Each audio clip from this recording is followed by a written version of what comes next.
If you're anything like me and you've been walking through your life with your ribs out in this flared position, or you feel you've just had a difficult time connecting to your core and actually getting proper contraction through there, then this video will be for you. We're gonna go over some of the reasons as to why that might be the case, as well as some corrective exercises to get the diaphragm and the ribs into a more optimal position. So let's get into some of the why. Why is it that the ribs get into this flared position to begin with? And what is it that we can do about it? When it comes to our ribcage positioning, it really comes down to two different factors. The first one is how and where is it that we're sending pressure when we're breathing? And the second one being the orientation of our upper body relative to our hips. Now, we're not going to overcomplicate this today. We're going to keep everything as simple as possible. But to give you a brief example, if I'm chronically breathing into my chest or into my neck, and I'm always sending pressure up here, over time, that is inevitably going to put my body into more of this extended position. Typically, the more extended my upper body is, the more it's going to shift my ribs forward. The more I continue to breathe up here,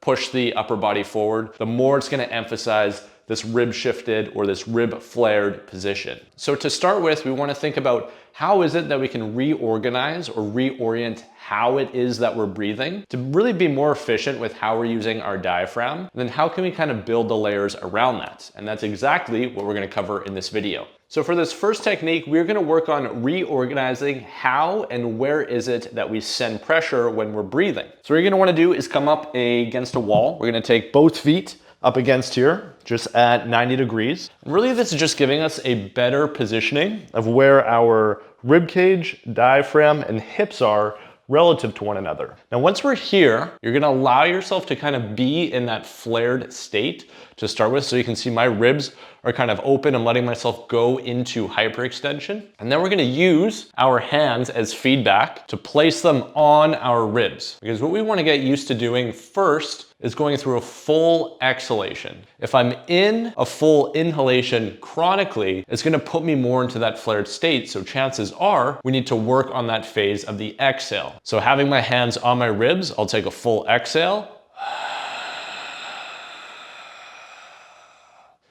And really, you're trying to empty or squeeze all the air out. Every last bit of air that you have in your system, you're really trying to squeeze that out. It's almost like if I had an imaginary mirror right here and I'm trying to fog that mirror up. That's gonna allow me to drop the ribs down and just place my diaphragm into a little bit more of a optimal position. Now from this positioning here, we're gonna continue to keep our hands on the ribs. And what we're gonna try to do is first initiate the breath by breathing down. So I'm gonna send pressure down into my hips. And it's almost like this imaginary pump where I'm gonna send the inhale down and then I'm gonna start to draw it up. And what we're trying to build sensation around here is this idea of pressure getting pushed down and then the lungs starting to inflate around that. So what it's gonna look like is my hands will be here. I'll take my inhale, sending pressure down. You might feel the lower back kind of become a contact point. And now I'm gonna go through that full exhale again with that imaginary mirror right here. Now what we're starting to emphasize and practice in this position is this idea of first setting the ribs on the exhalation. So I exhale, I set the ribs. And then on the inhale, I wanna try to maintain that rib cage positioning as best as I can. So now that we have some basic understanding of this full exhalation and this draw in breath from the hips down, what we want to start to look at is how can we apply that on one side of our body? Because a lot of us, myself included, deal with a rib flare more so on one side of the body than the other. And this is really kind of built into the body in some way, as we do have a inherent asymmetry that the body just has in general, really more because of our organ placement. But how we can go about kind of playing with this or getting more adjusted to the exhale on one side of our body versus the other is through a side plank. Now, it's not just any side plank. We want to be somewhat specific with it. So what this side plank is going to look like is we are going to go short lever. So we're just going to go from the knees. Eventually you can progress to the feet.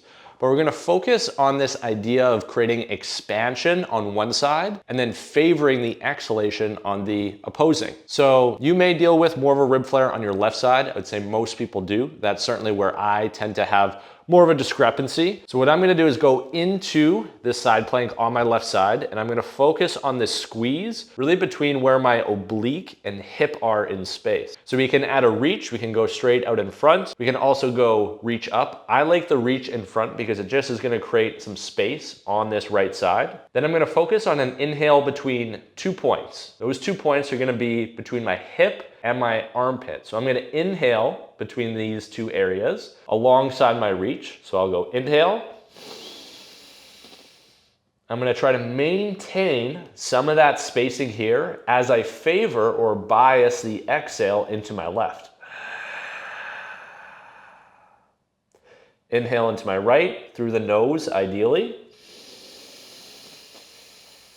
I can feel some length get established there, and then I'll favor that exhale on the left. Now, what you're trying to work through as you're doing this is getting used to this idea of expansion, getting created, and then somewhat maintained while you hold some of the tension on the left side in this case through the exhale. So it's almost like this idea of I keep one side a little bit more closed off while I keep another side a little bit more open. So like most things, you probably didn't wake up in the morning and you were in this flared position. It was a compounding effect over time. So in order to address this, it is gonna need some form of time, energy, but also practice. So take these exercises, apply them a few times a week, maybe incorporate them into your warm-up or at the beginning of your workout. And soon enough, your ribcage will start to become more neutral and you'll be out of that chronically flared position. Now just hold up before you go running off. If you like this video, make sure to smash that like button for the YouTube algorithm. If you want more content like this, you can always subscribe. And until next time, I hope you found this useful. I'll catch you in the next one. Peace.